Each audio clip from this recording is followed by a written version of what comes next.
Hello and welcome to the Saudi Pro League summary. Every single Monday I come on here to talk Saudi Pro League and what has happened over the course of the weekend. Now, I say every Monday, this is the first Saudi Pro League summary, so thank you so much for joining. I will be here every Monday to talk everything Saudi. And there's sort of three things I want to talk about today. The main things to talk about are, of course, Hilal. Already done a video about that, but I'm going to bring that to life a bit further. Nasir, what's been happening with them recently, maybe some links with Jose Mourinho, which seems to make a lot of sense to me. And also I want to talk about the competitiveness of the Saudi Pro League, because that's something that can be a bit blurred. When you see, and this leads me perfectly into my first point, when you see Hilal breaking, equaling the world record of 27 wins in a row, it could be quite easy to sort of look at that and go, well, it's a one-team league, and of course that's not the case. We know Etihad won the league last year. If you look at other divisions in the world, Bayern Munich in the German league, for example, I think it's 10 out of 11. If you look at Man City, even, other than Klopp on one occasion, Man City have absolutely dominated the Premier League recently, and I think it's a great record by Hilal. We need to talk a lot about it because, look, some of the performances have been absolutely fantastic, but let's make it clear, when they played Riyadh in a 3-1 victory, this is the first big talking point of the weekend, okay? Yes, there was some controversy around the penalties. I've done a video about this on this page already, so please check that out. But it was a tight affair. It was an own goal in the stroke of half time, just going into the second half, I should say. And by no stretch of imagination were Hilal dominating that game. It took penalties, it took controversial penalties. Yes, a great goal at the back post by Mashali, but I think with that in mind, it makes the record even more impressive, okay? The previous record holders were in New Zealand. Now, I don't know a lot about the New Zealand league, but I think the potential lack of funding could make it more of a one-team league. There's no doubt about it, this league is funded, 4 big teams are funded in this league, but that hasn't reflected in the league table. Sure, 3 of them are there, Hilal, Nasir and Ali, but Etihad is sitting in 7th place at the moment. And as Chelsea have proven in the Premier League, who've spent £1 billion in the last 18 months or so, Manchester United have spent the most money of any team in Europe in the last decade. Spending money does not guarantee results, okay? It doesn't. There is a trend, I think, over the course of time, but it doesn't guarantee it. It's got to be done wisely. Recruitment's got to be in place. There's got to be a philosophy. There's got to be tactics, a manager. There's got to be led throughout the whole entire team. And Hilal epitomise that. There seems like there's a plan at Hilal. They haven't just chucked money at this. I look at the likes of Ruben Neves, Milinkovic-Savic, Koulibaly. These are tremendous signings. Bono in goal. Mitrovic. These are guys who are hungry. They want it. And it starts the trend of what is going to be the philosophy of Hilal going forwards. They're winners, and that can't be denied, right? Going into the second point of the Saudi summary, Nasir, they have fallen apart in the last few weeks. I did another video around this, about what that kind of looked like with regards to why I think that's the case. But rather than talk about that today, I want to talk about where do Nasir go from here. They've got a tough game against Ali, who are in 3rd place, away from home this weekend. It probably is title race over, but it could be the exclamation point this weekend when they go away to Ali, which, in Nasir's current form, it doesn't look like they're going to get points there. Talisca is still a question mark whether he's going to be in the game or not. It doesn't look like he is.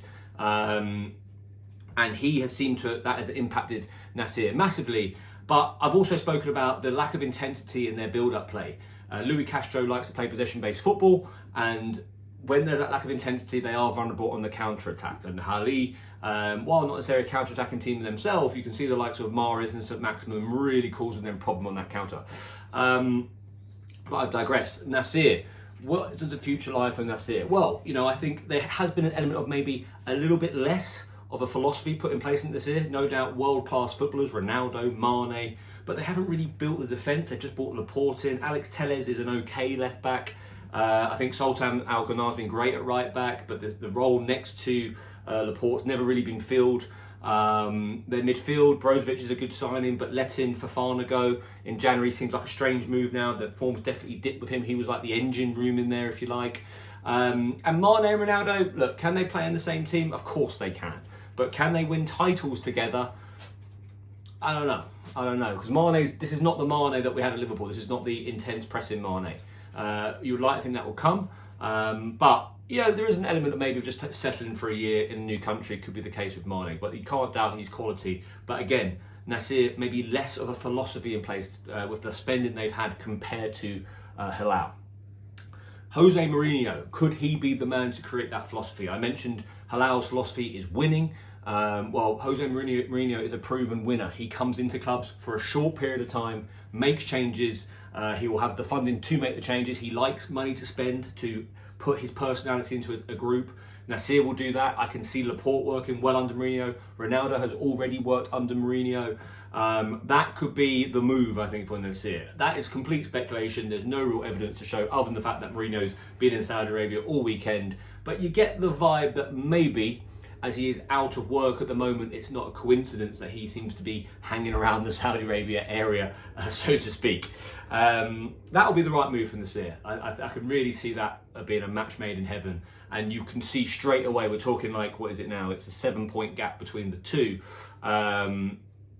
You could really start to see the inroads made under Mourinho to close that gap quite quickly. And the last thing I want to talk about today, as I said, is the competitiveness of the league. And what I mean by that is, people talk quite a lot in the Premier League about how, you know, any game away from home is difficult. You can go, you know, away to Palace or Burnley or someone like that and have a tough game. I think that's less so these days. You know, I've support Arsenal, as I've mentioned on here before. They've gone to West Ham, Burnley, Sheffield United, and absolutely destroyed them very quickly. I know what they mean. There's always that kind of time when the away team doesn't perform very well and the home team, the crowd get up, they get a bit of momentum behind them. But it's not quite like it was in the Premier League. That was maybe more the argument sort of 5-10 years ago, this idea that anything can happen. But I look at the results from the last couple of weeks. I look at Etihad scraping through a 2-1 victory against Hadud, who are struggling. They're lower down in the league table. I look at Al Riyadh beating Nasir. Sure, Nasir not been good recently, but beating them away from home 3-1. You don't see that very often in the Premier League. You don't. I mean, at the moment, Liverpool are second. You don't see many teams go to Anfield and win 3-1 in that way. So, sure, like I said, there is a case that the top 4 teams are getting funded and they're getting funded well. But like I said earlier on, with Etihad in 7th place, with these teams going to the bigger clubs and getting something. And of course, let's talk about Hilal. I mentioned earlier on about, yes, they have won 27 games in a row, but Riyadh put on a performance against them. And there was some, as I mentioned earlier on, penalties that were quite controversial to get the points. So there is a competitiveness to this league. I think, and this seems to be the plan, that they're going to drip feed more funds throughout the league to make it this competitive product. But let's not be under any illusions and suggest that this is not a competitive product already, because these clubs are going there and doing something. And of course, there is always a flash in the pan result.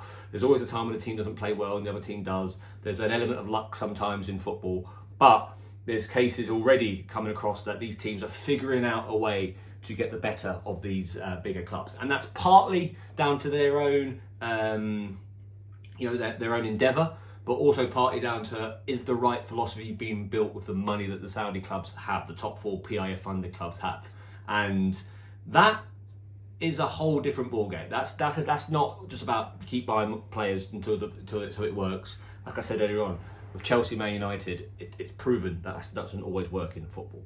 I hope you enjoyed that. I hope there was some nuggets of information there that maybe you haven't thought of when it comes to football, when it comes to the Saudi Pro League. I'll be back tomorrow. I'm really keen to keep posting on this YouTube page to get better at this, to get a better understanding of the Saudi Pro League, and also communicate with the wonderful fans out there. All the very best from me. Have a great day, and I'll see you soon.